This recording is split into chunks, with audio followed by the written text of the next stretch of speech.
Boa noite, amigos telespectadores. É ótimo poder estar com vocês novamente. Mais uma vez, como acontece semanalmente, comentarão os assuntos da semana o deputado Gerson Berger e o jornalista Pedro do Couto. E eu gostaria de cumprimentar a todos os trabalhadores brasileiros. Afinal, na última quinta-feira foi o Dia do Trabalhador. E nós sabemos que os nossos trabalhadores ainda são tão injustiçados, principalmente as mulheres. Nós desejamos que todos tenham os seus pleitos atendidos e que a sua vida possa ser melhorada, porque somente através do trabalho é que nós chegaremos a resultados positivos na nossa vida. E os assuntos de hoje, especialmente, serão a confusão que existe nesse PAC, que a gente vê tanta propaganda, mas, na verdade, muitas coisas não correspondem à realidade. Depois falaremos sobre a inflação, que está sendo aí de uma maneira meio que empurrada, camuflada em ano eleitoral. E também o nosso deputado Gerson Berger vai contar uma historinha que eu acho se encaixa bem nesta situação. E logo a seguir falaremos sobre o dia do Holocausto nazista, trazendo uma entrevista com o historiador e professor Francisco Carlos, que fala sobre o assunto e que nós entendemos de uma forma muito brilhante, resumidamente, mas que diz tudo. Bom, minha gente, mas com muita satisfação, mais uma vez nós queremos aqui no programa reafirmar a nossa alegria e até dar os nossos aplausos à ministra do STF, Rosa Weber, por seu parecer como relatora da CPI da Petrobras, para que fosse criada a CPI exclusiva para apurar os escândalos que envolvem a Petrobras. A ministra reafirmou o preceito constitucional das minorias, que têm o direito de investigar o governo, sim.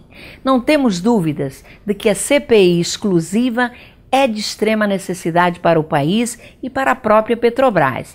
Afinal, são muitas as denúncias concretas de corrupção na empresa, notoriamente sustentada por um consórcio de partidos formados pelo PP, pelo PT, PMDB, estando preso um dos seus mais poderosos diretores, Paulo Roberto Costa, após a Polícia Federal apresentar documentos que mostram os desvios dele e fazem menções claras a políticos com interesses na estatal. A própria presidente da Petrobras, Maria das Graças Foster, confirmou no Congresso que a empresa fez um mau negócio com a compra da refinaria de Pasadena nos Estados Unidos. Será que todos estes motivos não seriam mais do que suficientes para que se fizesse uma CPI exclusiva para a Petrobras e não uma CPI mista, como queria o governo? Que, na verdade, todos nós sabemos, tinha como objetivo confundir a opinião pública e constranger as oposições. Parabéns mais uma vez à ministra Rosa Weber por sua decisão, que acalenta o nosso coração, nos fazendo ainda acreditar na justiça. Não podemos esquecer que governos e partidos, Gerson e Pedro, passam, mas um dos nossos maiores patrimônios, que é a Petrobras, fica e tem que ser sempre muito bem cuidada e preservada, não acham? Tereza, Pedro, amigos telespectadores, vejam como a pressão da população e a cobrança das oposições são importantes. Até o presidente do Senado, Renan Calheiros, afirmou que enquanto não houver o pronunciamento do STF, a CPI da Petrobras poderá começar os trabalhos e já marcou para a próxima terça-feira o seu início. Imagina a dificuldade que teve o Renan para tomar essa decisão, pois dizem as más línguas, e a revista Veja publicou, que em sua reunião com a presidente Dilma, na semana passada, Renan teria apresentado a fatura por seu incansável trabalho para evitar a CPI exclusiva da Petrobras. A fatura incluía o apoio do PT à candidatura de seu filho, do Renan, ao governo de Alagoas nomear o sucessor de Nestor Severo na diretoria financeira da BR Distribuidora, além da base do governo aprovar a indicação de seu assessor, Bruno Dantas, para ministro do Tribunal de Contas da União, em votação que ocorrerá esta semana no Congresso. Se for verdade, o figuraço presidente do Senado não trabalha barato, não. Mas pelo menos voltou atrás e não está mais criando dificuldades para a instalação exclusiva da CPI da Petrobras, o que é muito bom. Fica apenas a pergunta: como fica o PT nisso tudo? O PT ficou da seguinte maneira, terminou isolando o Renan Calheiros. Por isso é que o Renan Calheiros resolveu instalar a CPI do Senado na terça-feira e anunciar na semana que começa amanhã a instalação também da CPI mista do Congresso. Porque o Renan Calheiros recorreu ao Supremo contra o despacho preliminar, a liminar concedida pela ministra Rosa Weber. Mas o PT não acompanhou esse recurso.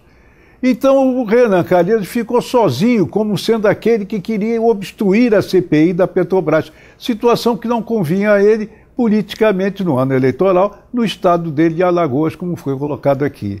O PT ficou na seguinte maneira: vai indicar os nomes para a CPI e vai tentar, naturalmente, abafar os reflexos, mas não pode fugir da instalação, de fato, da comissão de inquérito. Os fatos são chocantes e têm que ser revelados. Foi uma pressão da sociedade que terminou assim, levando a investigação plena da principal empresa brasileira. Gerson e Pedro, esses figuraços nunca jogam para perder. Mas agora nós vamos falar um pouquinho do PAC, que é o Programa de Aceleração do Crescimento, que já está na segunda versão, que abrange o período de 2011 a 2014. E está com seu programa e previsão de obras infinitamente atrasados. Mas eleitoreiramente o governo já anuncia que lançará em agosto, 2 meses antes das eleições, vejam, o PAC 3.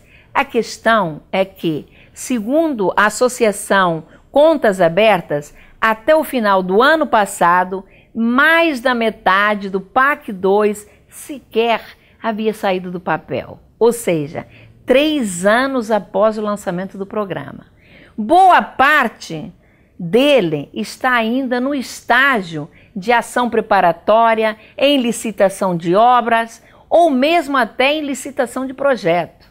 De cada 10 iniciativas, Gerson e Pedro, menos de 4 estão em execução e apenas 12% foram concluídas. Na questão da saúde, uma área que é tão cobrada pela sociedade em função de sua precariedade, apenas 11% das obras tocadas pelo Ministério da Saúde e pela FUNASA foram concluídas e colocadas à disposição da sociedade. Nas ações de saneamento e recursos hídricos fundamentais na prevenção de doenças, de aproximadamente 8.000 iniciativas previstas, apenas pouco mais de 1.100 foram finalizadas. E as UPAs? De uma promessa de 503 a serem criadas, apenas 14 ficaram prontas. Então, Gerson e Pedro, o que podemos concluir é que existe muito blá blá blá, muita propaganda eleitoreira, mas o cidadão mais pobre continua abandonado à própria sorte, não é isso? É isso mesmo, Tereza. Vou mais além. O que o governo gasta com a publicidade de seu governo é um escândalo. São programas divulgados no horário nobre, alguns ligados ao esporte, mas que na realidade ninguém sabe onde e como funcionam. No início do ano passado, a presidente Dilma prometeu durante o programa Café com a Presidenta que entregaria até o final do seu mandato 6.000 creches podendo chegar a 9 mil. No entanto, até o final do ano passado, faltando apenas um ano para terminar o seu governo, apenas 223 estão funcionando. Um escândalo. O curioso é que os estádios padrões FIFA estão quase todos prontos, mas das mais de 9 mil quadras esportivas que seriam construídas em escolas, apenas 5% foram inauguradas, ou seja, em torno de 490. Também, dos 265 centros de iniciação ao esporte, objeto de grandes publicidades da TV, até o presente, nenhum ficou pronto. Os resultados no transporte são ridículos. Dos mais de 100 empreendimentos em aeroportos, cerca de 70% estão em fase burocrática. As obras em rodovias e ferrovias caminham a passos de tartaruga. Entretanto, as promessas mirabolantes às vésperas das eleições não param. Você, amigo telespectador, terá dentro de pouco mais de 5 meses, na hora da eleição, o direito de ser o juiz e fazer a tua avaliação. Pense bem, por favor. Exatamente. Por isso é que há coisa de umas 2 semanas, o New York Times, o jornal mais importante dos Estados Unidos, publicou uma reportagem sobre o Brasil com uma chamada na primeira página, dizendo que o nosso país, infelizmente para nós, é o recordista mundial em obras inacabadas. São promessas que o vento leva e que não se realizam no plano concreto. Principalmente no plano da saúde, é o mais grave, porque a população carente, população de renda baixa, não tem a menor condição de pagar um atendimento médico mesmo num simples caso de emergência hospitalar. É fundamental que as obras sejam finalmente feitas, porque é impossível permanecer como estamos. E é também muito revoltante assistir às manobras do governo com a finalidade de maquiar a verdade no que se refere às estatísticas promovidas pelo conceituado Instituto de Pesquisas IBGE. Provoca desconforto ao governo a divulgação de números autênticos, mas que, na verdade, não atendem aos seus interesses eleitoreiros, como, por exemplo, que a inflação já estourou o teto da meta. O governo vem tomando todas as medidas para maquiar a inflação que já corrói o bolso do trabalhador. Possivelmente pressionada pelo governo, a presidência do IBGE resolveu suspender até o final do ano a divulgação da pesquisa nacional por amostra de domicílios, levando o corpo técnico à renúncia de sua diretora de pesquisas e ameaça de paralisação das atividades. Olha, Gerson, muito digna a postura dessa diretora. Afinal, razões políticas não devem e não podem interferir no seu trabalho.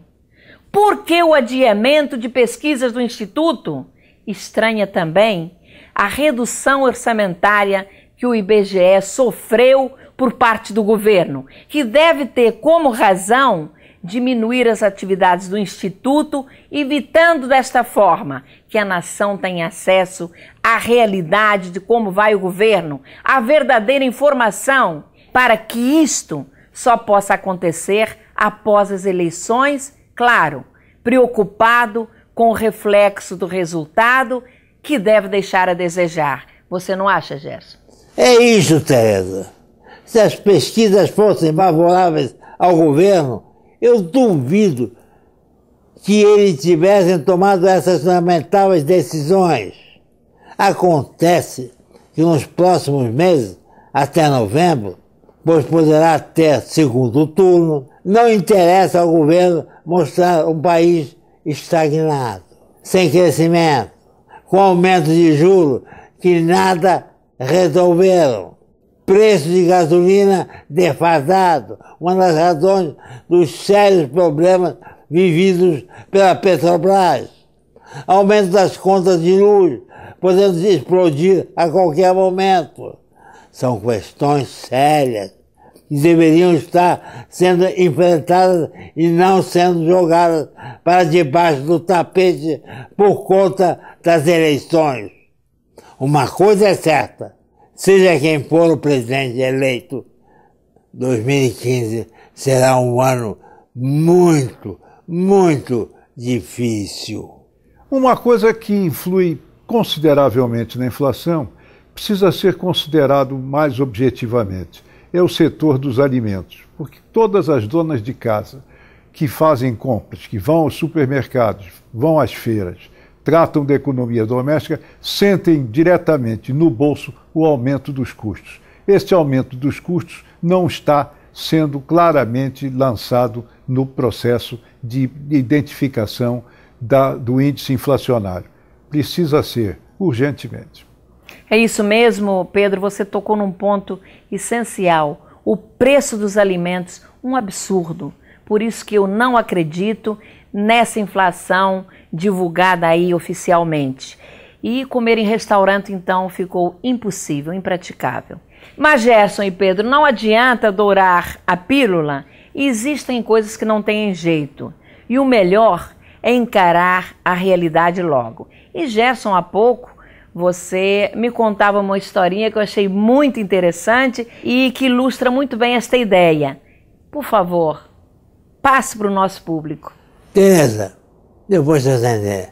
Atenção, uma moça muito feia estava sentada na praia quando as ondas trouxeram uma garrafa a seus pés.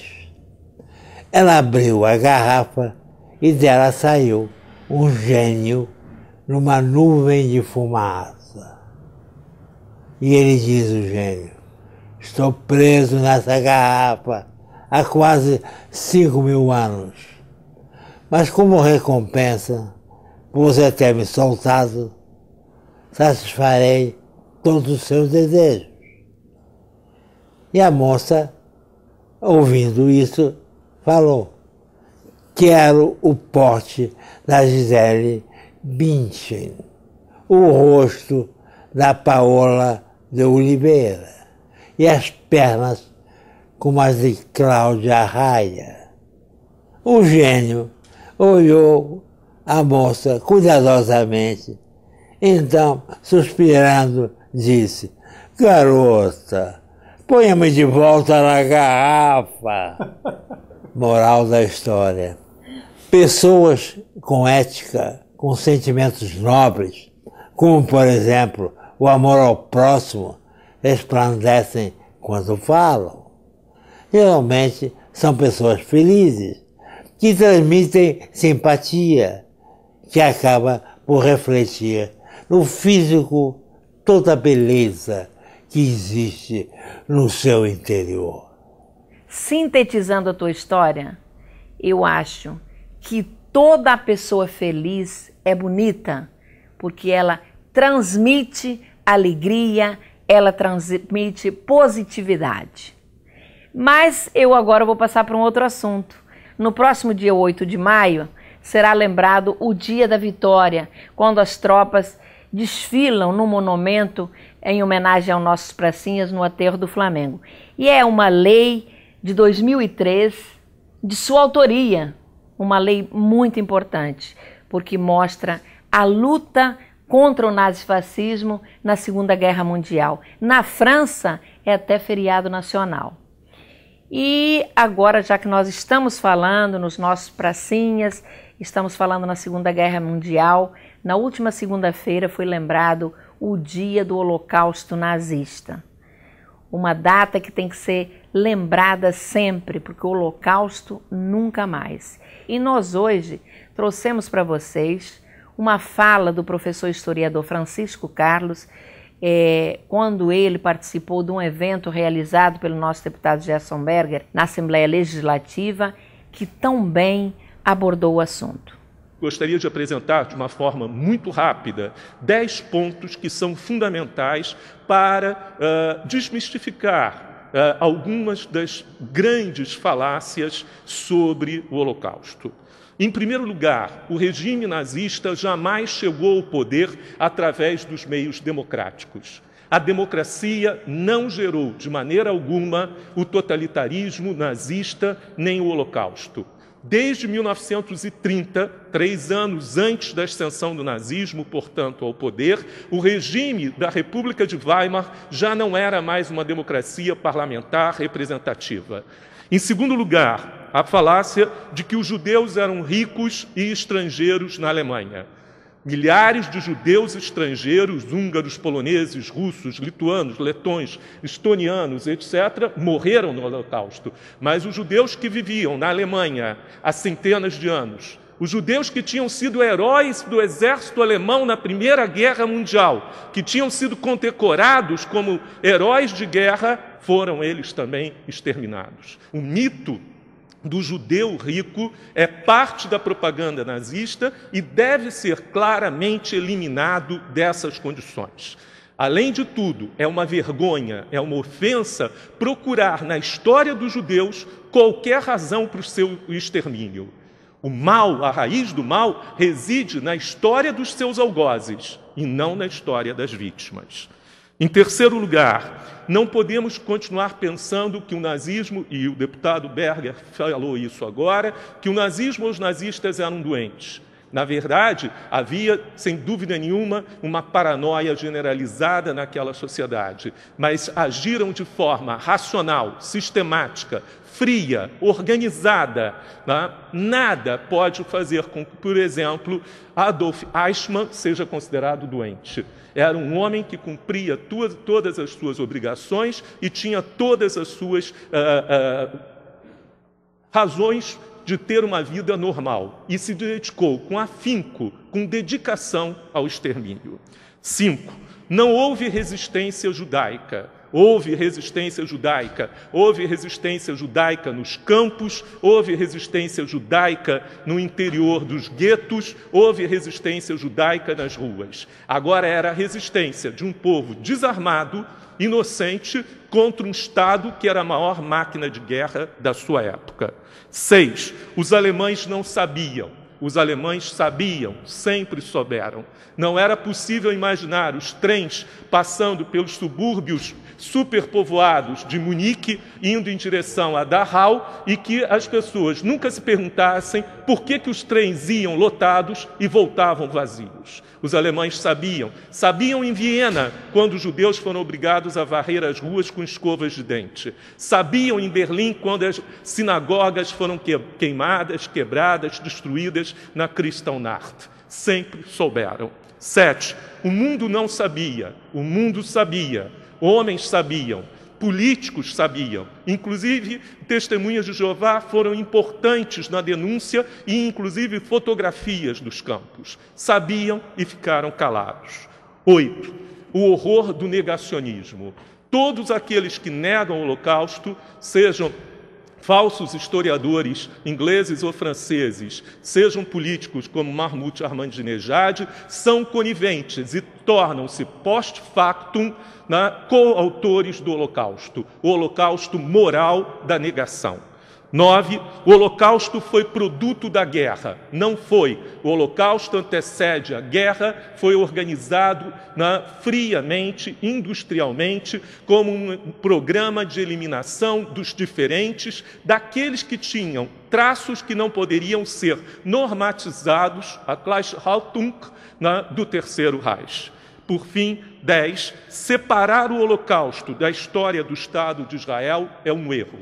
Esperar que um povo como o povo judeu tenha a confiança em forças terceiras para evitar qualquer nova destruição da sua população seria exigir, mais uma vez, o desarme total do povo de Israel.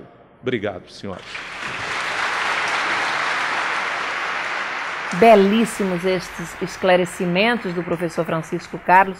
Olha, Gerson, eu acho que eu já assisti umas 5 vezes e sempre me interesso pelo assunto. Tão bem ele é colocado. Bom, o nosso tempo acabou, eu agradeço a participação dos dois, do Gerson, do Pedro, a você, amigo telespectador, o nosso muito obrigada pela audiência, esperamos contar com você no próximo domingo, às 8 horas da noite, aqui na CNT. Até lá!